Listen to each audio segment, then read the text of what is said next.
Yeah. Okay. Okay. Hey guys, it's Tim Gillette with Tim Gillette Show, and we're back here with Christine Blosdale. All right, my new friend.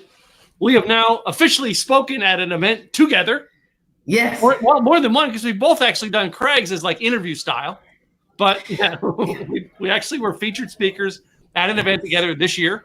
Hopefully, with everything passing, we'll pass fast and we'll be able to do more together this year. Everybody stay inside so this thing can pass. Yes, stay inside and let it pass. So, Christine, first of all, I just got to ask. So where are you at right now? I'm in lovely Australia. In Australia, as they say, Australia. You don't say Oz. You have to say Australia. Yeah. Yes, I'm in Australia. My wife and our children are here. Mm-hmm. And I was doing fine doing the little bit of back and forth. I spent time here, and then I'd be in Los Angeles because I have an incredible job at a radio station. Plus I have all my clients and my speaking gigs there in Los Angeles. And this little crazy thing called Corona, my Corona happened.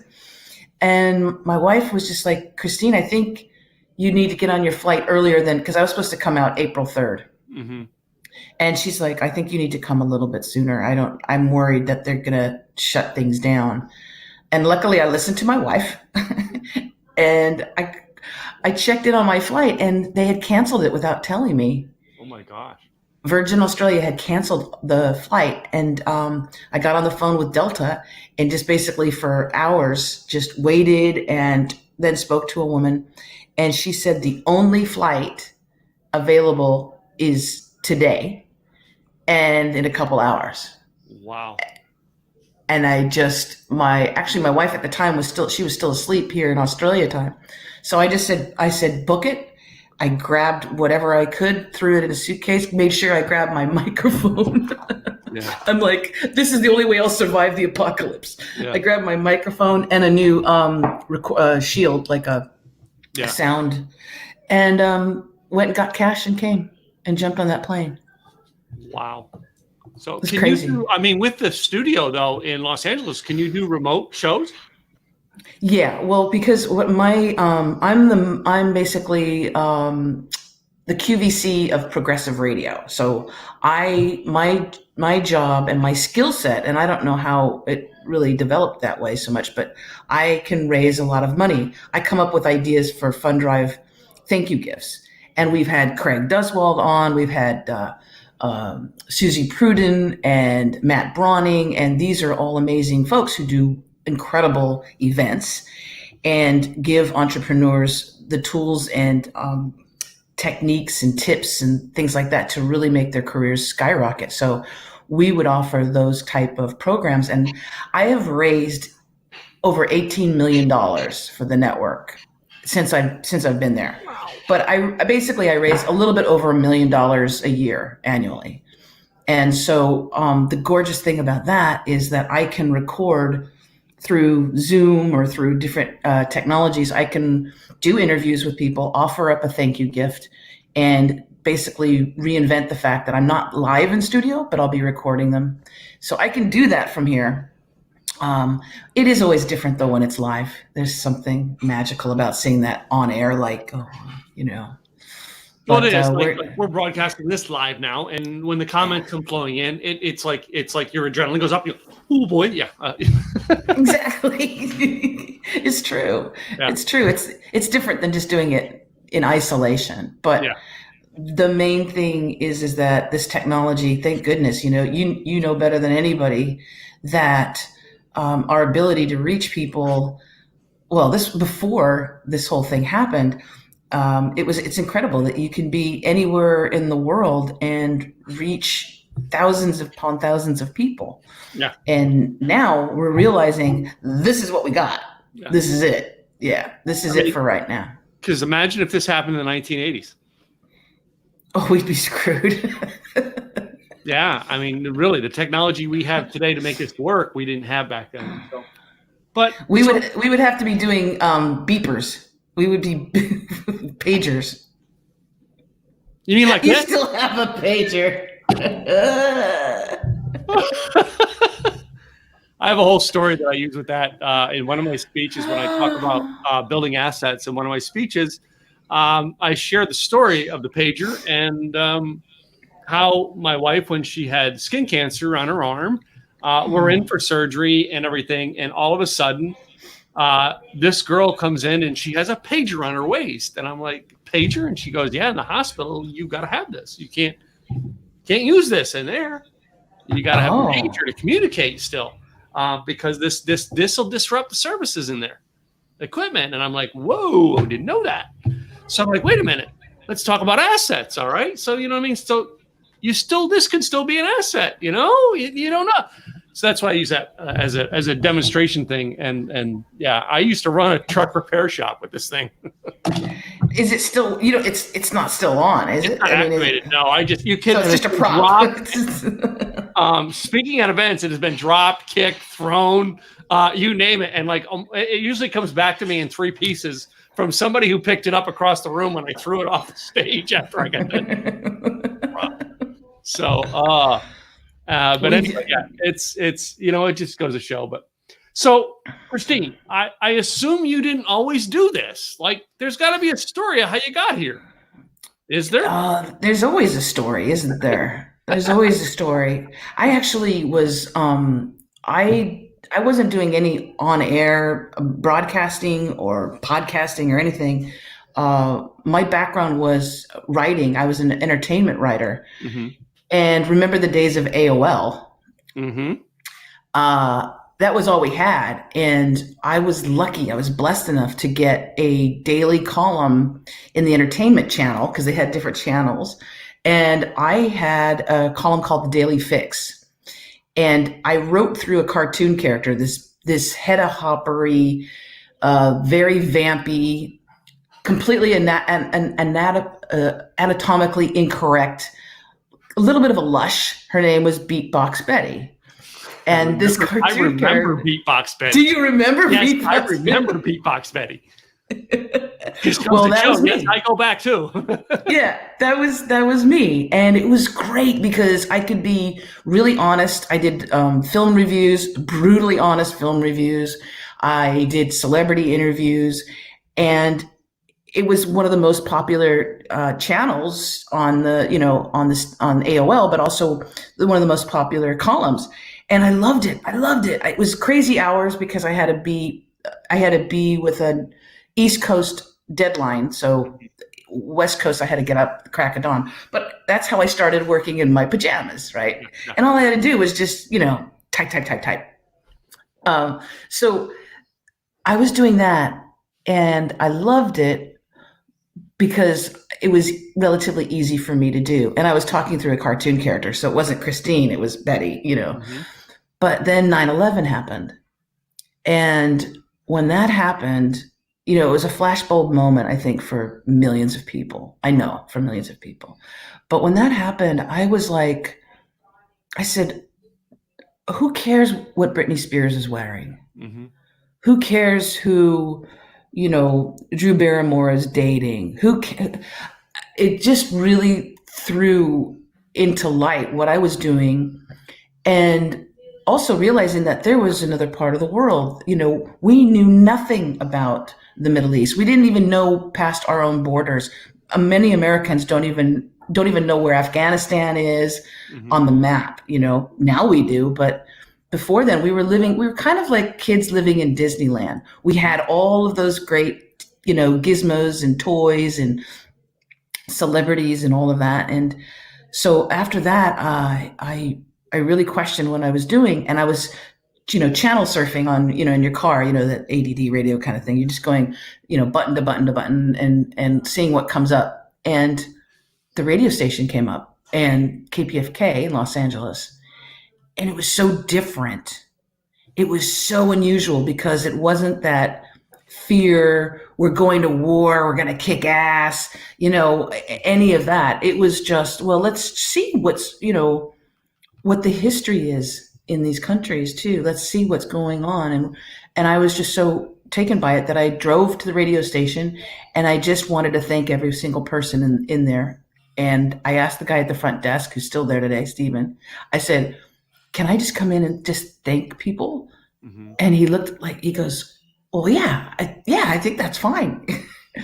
And that's what I did. I walked around and I thanked everybody for their service. And I just said, thank you. I've never heard of you guys before, but I really appreciate you. And somebody said, what do you do?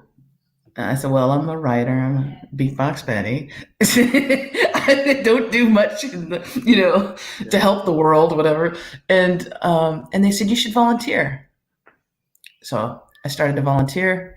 And then lo and behold, AOL dropped all of their original content creators.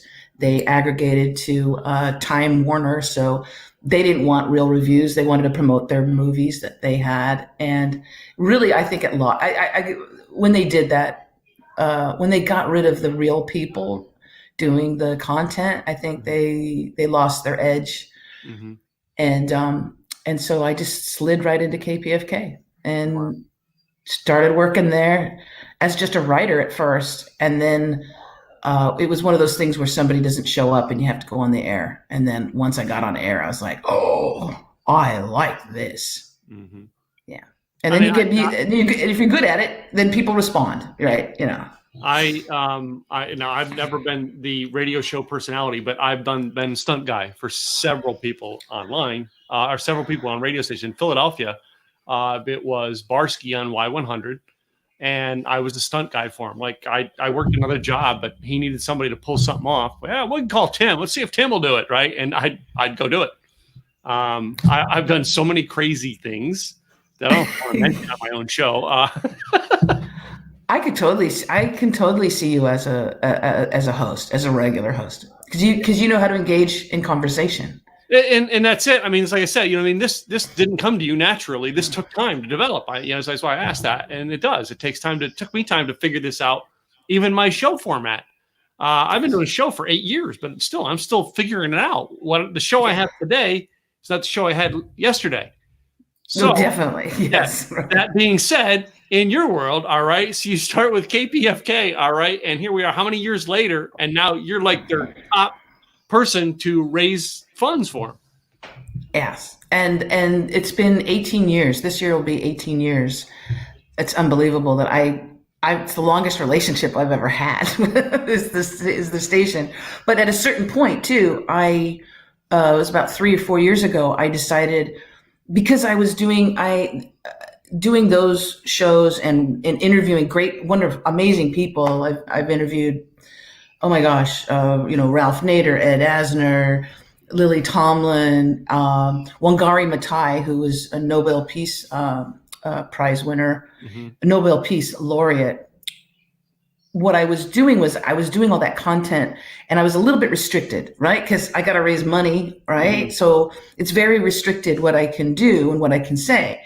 So that's when I said, you know what? I have the ability to do my own podcast show, and I can talk about any subject I want, mm-hmm. and I can bring on the guests that I want, and I don't have to try and ring that bell and, bring in the dollars. I can actually have a conversation and bring attention to people, important issues, and also have fun.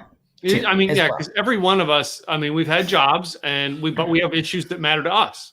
The issues that matter to you might not matter to me. So why not build your own platform to talk about the issues that matter to you? Because the people who are going to relate to those issues and relate to you may not relate to the issues that matter to me. And that's exactly what broadcasting is. And it's a wonderful feeling of freedom when you can do that. And that's why I encourage, I have clients all around the world that I work with on podcast training, getting them not only to create their own podcast show, but also to be a guest on. If you're an entrepreneur, you need to be a guest on a podcast show because it's free advertising. You're reaching people that there's no way in hell you could reach before. Mm-hmm. And it's great chops for you to be interviewed.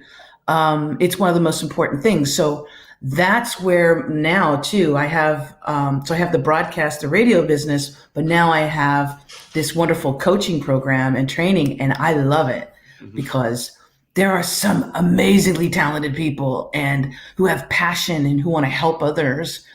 And getting them from this idea of I want to share my passions and my skills with other people, getting them from that point to the point of actually having them have their own show and publishing themselves is great, is wonderful feeling, and that's what I'm really enjoying right now. Yeah, a lot.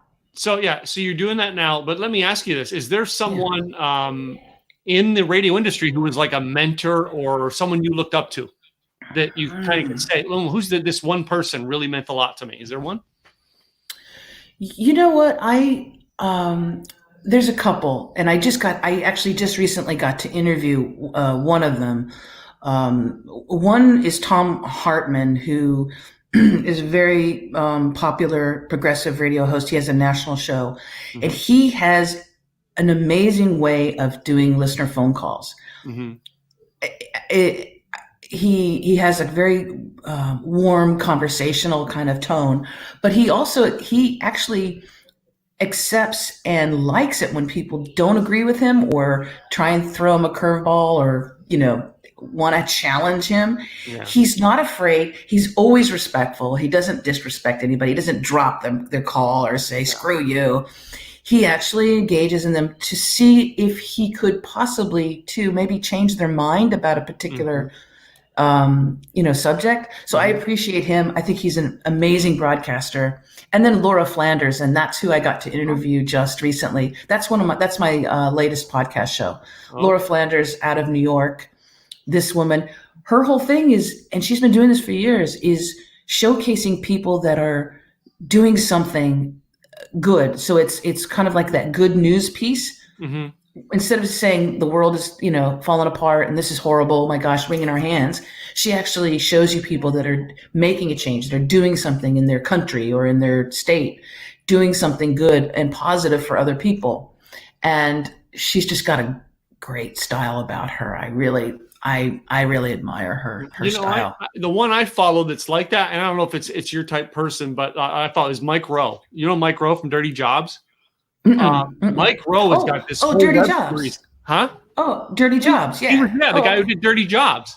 Oh, he's great. Yeah. He's doing a podcast now calling Returning the Favor, where they go to this, it's like a mini TV show. They go to a town, someone who's doing good, and they get people to join in and stuff because these people are doing good for their community. So he gets them, like, if they need, they're doing construction, he gets them equipment, gets them a trailer with equipment. If they're doing a store, they gets people to redo the roof. All right. And then presents them with these people with a gift. The whole time he's there interviewing them, like I'm just here to find out about your business, having no idea that he's setting them up for this big gift he's going to give them at the end. And wow. You watch Mike Rowe on Dirty Jobs. He was just one of those giving persons. You know what I mean? Yes. The way he did. And a great storyteller. Yes. And that's what it's all about. And it's for anybody who's watching this too, who's interested in doing the videos and vlogging and podcasting or speaking, especially speaking. It's the ability to have that story, because that's what connects us all. Look at George Lucas knew that with Star Wars. Yeah. It's the story. What was the gentleman's name? Joseph Campbell. Joseph Campbell talks about Star Wars and says it's the hero's journey. And we all have a hero's journey. Yeah. And when you have that ability, when you can convey that and put somebody who's listening to you or watching you in someone else's shoes or in your own shoes, that's a wonderful thing to do. And it connects us all. So it's a good thing. So being with radio, I don't know if you're into this guy or not. Howard Stern. Yeah. Some people aren't. It's okay whether you are or not. I watched, the two people I know who are talk radio people and they're two different sides from like the early 90s. Because back then, that's what you listened to, was the radio at work, and everybody was either listening to talk radio or something, was Howard Stern, and then the conservative side would have been Rush Limbaugh. They both have two very different styles about what they do, but they both are captivating people to their audience. You know what I mean? Howard Stern, I wasn't a big fan in the early 90s until I watched his movie. And his one movie was kind of, almost about like his life, but it really wasn't. Was that Private Parts? I think it was Private Parts. Yeah. And in the movie, like he stopped at a gas station after he just quit a job, and he goes, "That's it." He says, I'm done doing it their way. From now on, I'm going to do it my way. I'm going to say what I want, do what I want. All right. And I'm just going to see where the chips fall. He says, I don't want to be a DJ going from town to town trying to find a job. So I'm going to start just speaking my mind. And he took off. Just speaking your mind, being you, talking about what matters to you. And he did it. And Gwen and I were on a road trip in the truck, and we were listening to I can't remember who it was, but it was an interview where the person on public radio did an interview of Howard Stern and talked with him. Who? Terry Gross. See, it's good that she can hear me. Terry Gross is amazing. Yeah, Terry Gross interviewed Howard Stern, and he talked about how he had to transition his business, because when he moved to the satellite radio, it changed. He was great when he was on regular radio, and he was just a rebel. Well, now you can do whatever you want. What's the appeal? So he said in this interview, he had to learn how to change. He had to learn how to interview people. He had to learn. And I'm like, wait a minute. This guy, who's like the king of all media, is still evolving. Yes. Like, whoa, that's like some deep stuff there, Kim. But are you still evolving? Of course. Oh, of course. And I think that you always want to evolve. You know, it took me so long to get to video. I remember, because don't forget, first I was Beatbox Betty behind a computer just in words. Mm-hmm. Then I went to a radio station and was just the voice, and by name only, right? So I would say, hi, this is Christine Blosdale, blah, blah, blah, blah, blah. But it was just by voice. Then with podcasting, I still was sticking to just the voice for a long time. I was like, I'm just going to do audio. I'm doing audio. And then it hit me like that light bulb moment where I was like, wait a second, I could reach so many more people if I start doing even the podcast shows as videos. And now sometimes if I do a Fun Drive show and I have a guest with me, and it's not just on the phone, but if I have a guest in studio, we'll do like a Facebook Live of that interview. Mm-hmm. But when I switched and started doing my podcast shows as audio, for the subscribers, stuff like that, for Apple and everything, and then video, I was able to reach a different audience. But in the beginning, I just was like, oh, I don't like video. Oh, I don't want to. I liked being in my little cocoon studio type thing, and just, because when you're listening to radio or podcasts, mm-hmm. you don't see someone, so you don't judge them. You don't say, why did she wear that shirt today? Or, oh, those glasses, or, her hair looks weird, or whatever. We judge people a lot of times based on what we see. And, if you saw Terry Gross is just this little petite little thing, but her voice is so powerful. So it's just like when you close your eyes and you listen to someone, it's very intimate. Radio is very intimate. But when you add that video element, it's still intimate because you can see the emotion of people's face. But it was a transition that I needed to make, and I'm really glad that I did. I'm super excited. And I don't know where the next evolution is. I know that I'm going to be evolving, but it's good to take those risks. It's good to step outside of that comfort zone. Yeah. It's really important. Because you're just as lively at speaking as I am. All right. Because I've seen you speak. You're just as lively as I am. And you know what I mean? The video puts the life to it. My transition I started Blog Talk Radio with my first audio podcast, and then I went to a network that Craig used to host. And then while on that network, I found live streaming video. And that's where, I watched the numbers of my stuff go. I was a writer too. I wrote blog posts.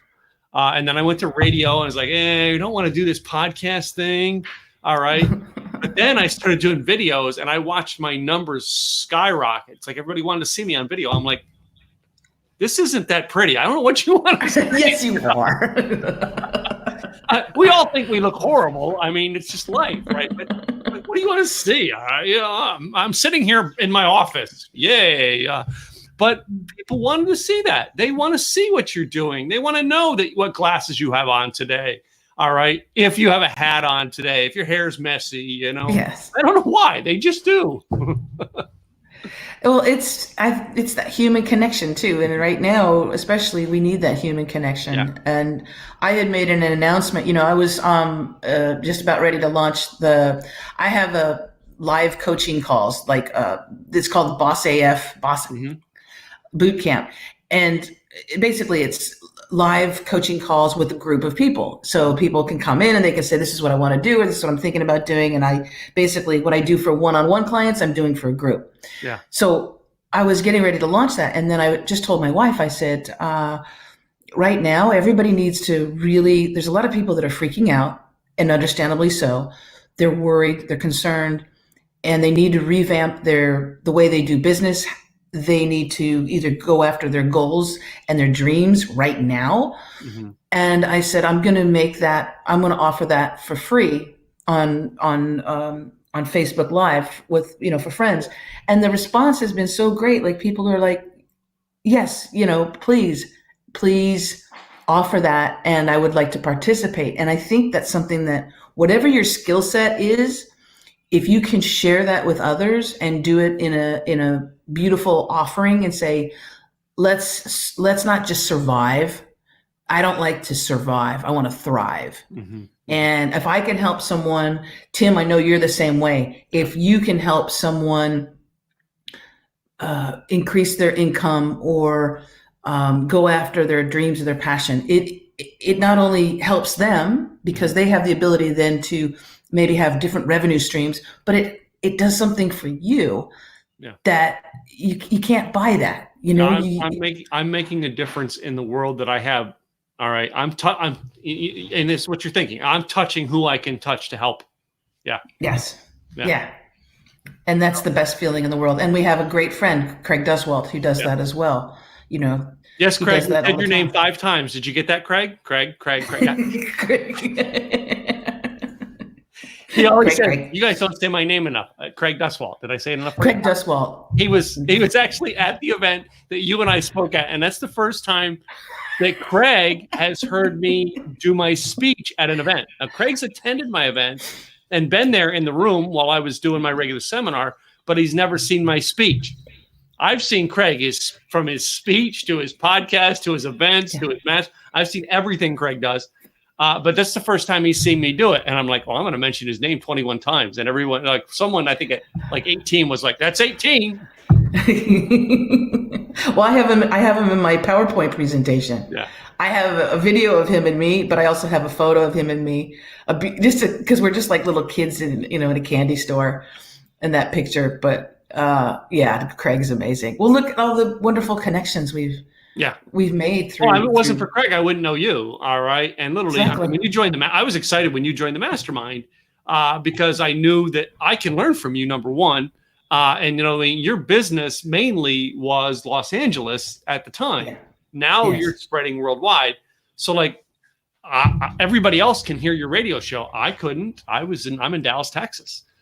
Exactly. Now I found the tools to find you and I can listen to you, but you're also now in the mastermind. So now I've got your phone number and your email address. So anyway. That's right. So you've gone through all this transition, this phase. All right. You've had a mentor. All right. Have you helped someone like your mentor helped you? Have you inspired someone that you could maybe tell the story? Maybe you don't have to give the details, but the minor details of who they are. But is there someone you inspired that is coming to you on a regular basis going, yeah, Christine, feed me like you were fed?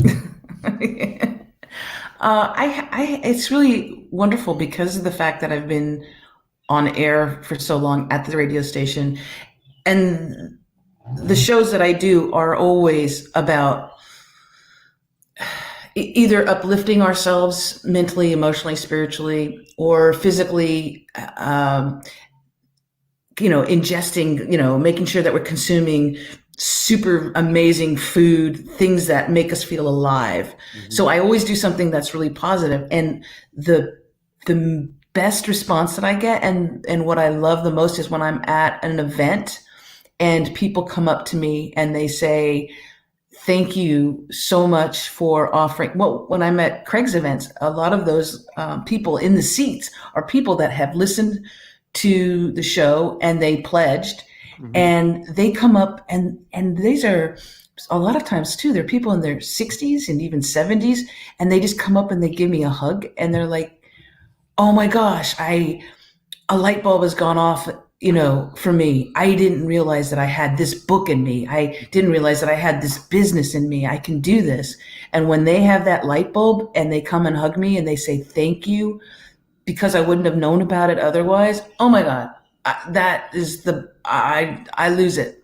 Yeah. That just makes me, I'm getting all teary now because it's, we don't realize how many people we touch, especially if we live in a vacuum. If you're behind a studio wall and you don't go out into the events and meet the people that you're talking to, we don't realize how many people, how many lives we affect and impact. And so that's my favorite thing, is to actually be out and see people and hear their stories and what they're doing.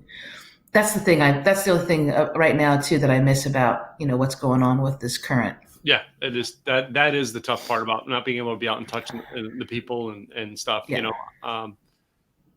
So the only other thing I think I want to ask you is there anything that is about your world in childhood that you say that makes you to be the person you are today? Oh yeah, I was in love with sound as a kid. Oh wow, I didn't really. I have a photo of me. It was a Christmas, and I must have been like 10 years old, and there's a Christmas tree there, and you see me, and I am so jazzed. I am so excited because I got a tape recorder, Mm-hmm. and that tape recorder was everything to me. It could have been it could have been a bike, but it was a tape recorder, and I would record interviews and make stories and leave messages from my mom. And I loved that tape recorder so much. And that began my love affair with sound. And I remember the little AM radios that we listened to. That's all you had was the AM radio, and you just kind of sit there. And that's what my fond memories of childhood are. And that's how it got me started. I didn't know that I would be into radio later, many years later, but that tape recorder started it all. I wish I still had that tape recorder, damn it. Yeah, you want to save things like that. You never know when they. I know. Well, I wanted to tell you too. This is the proof. Yeah, this, I so want the to proof. see the book. So tell us about the Yeah. book.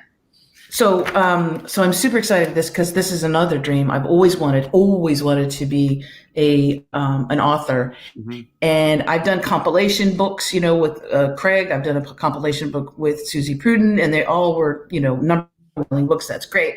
And I had a little part in that. Mm-hmm. But this is my baby. This is my own book. This is the Your Amazing Itty Bitty Podcast book. Top 15 reasons why you need to tap into the power and profits of podcasting. Mm-hmm. And this was such a joy to write that I now found that I have another love affair with writing, and I'm going to get back to writing. But the paperback is now available on Amazon, and the Kindle campaign won't be for another couple weeks. Mm-hmm. The Disney picture. There's the picture. There's the picture. But the Kindle campaign will be in a couple weeks, and I'm going to send out a blast on that to see if we can get number one in America and Australia, because this is my home right now. Yep, this is right. So I'm really excited. We'll go that. For broke. Yeah, exactly. Yeah. Yeah. So if they go to your website, will they be able to find a place to sign up to get the book, or will Yeah. Yeah. All right. So actually, which is flowing on the screen, but make sure you say it so they can for the audio version. Okay. Well, and you spelled my name wrong, but that's okay. I did. Yeah, it's not Blosdale. I did. I typed it wrong. I was typing it in a hurry. I can fix that. Wait a minute. I can fix that. But here's an easier if you want to just check out the book. If folks just want to get the book, I already have the domain name. It's Itty Bitty Podcast. Itty Bitty Podcast. What is it? ittybittypodcastbook.com. Let me make sure that I just did that. Let me come back to you here. Did I have my glasses on when I typed this in before? Oh my God. Maybe. Where'd you go? There it is.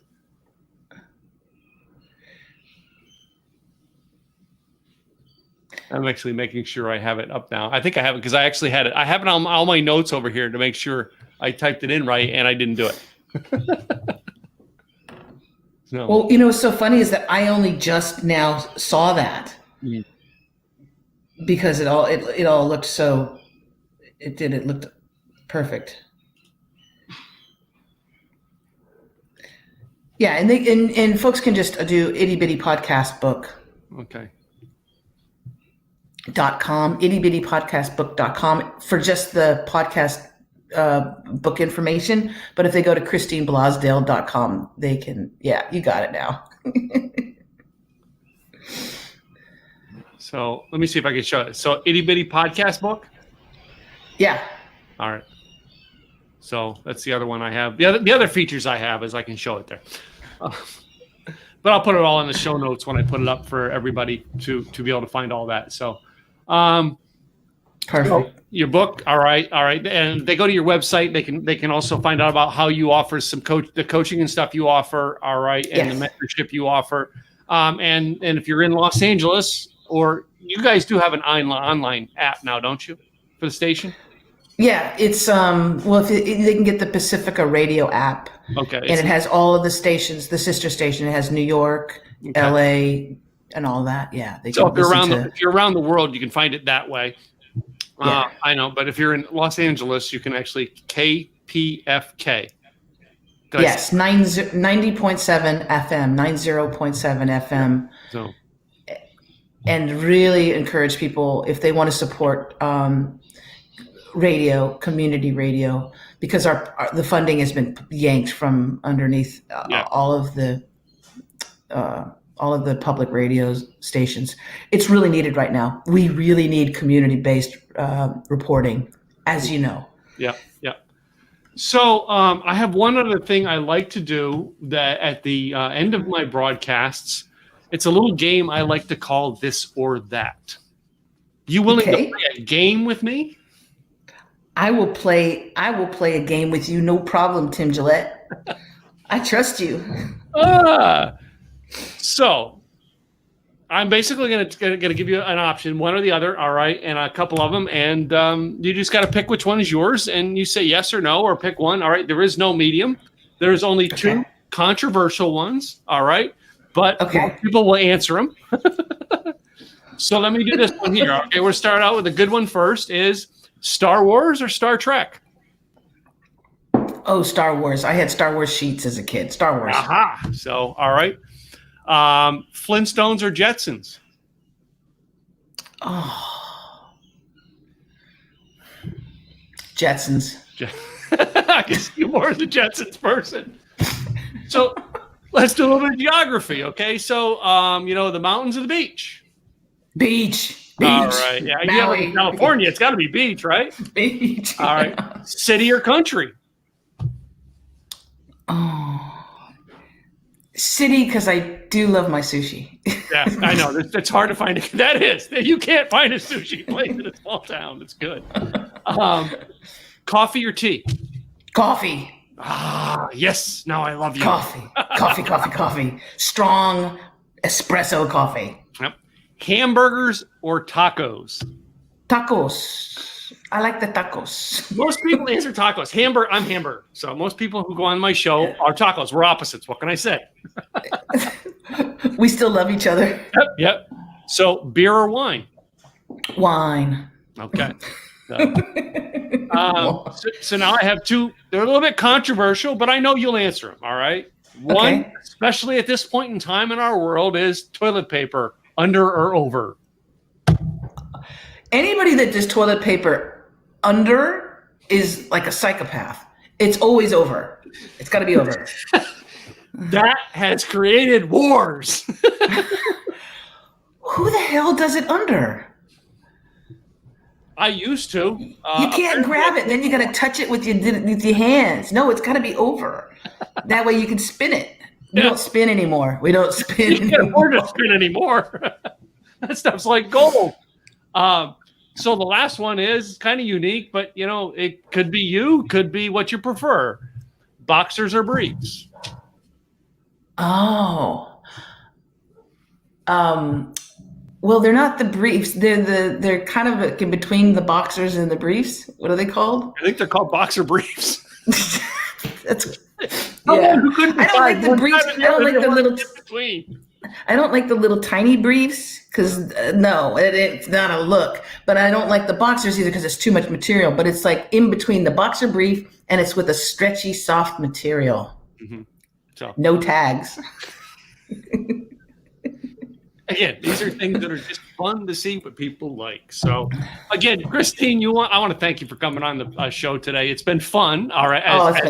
As in any time I spend with you is not fun. I mean, come on.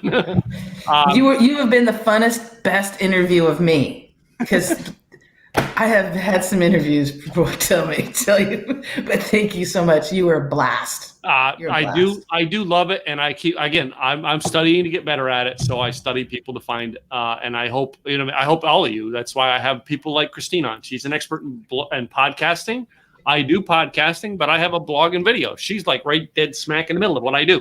And can I invite you to my podcast show as well? Sure, you bet. Okay. So I'm going to make sure that we schedule a time. It's Out of the Box with Christine. If people need to find it on the internet's Apple podcast, but I want to get you on the show. Definitely have my listeners learn all about you, Tim Gillette. Thank you. So, and say your website one more time so they can get it. Yes, on the audio. Everything they can find under ChristineBlosdale.com. That's where you find out all the information about my coaching, about the podcast show, the services, and all that stuff. It's all there. And I'm going to be putting up a new media one sheet so you can.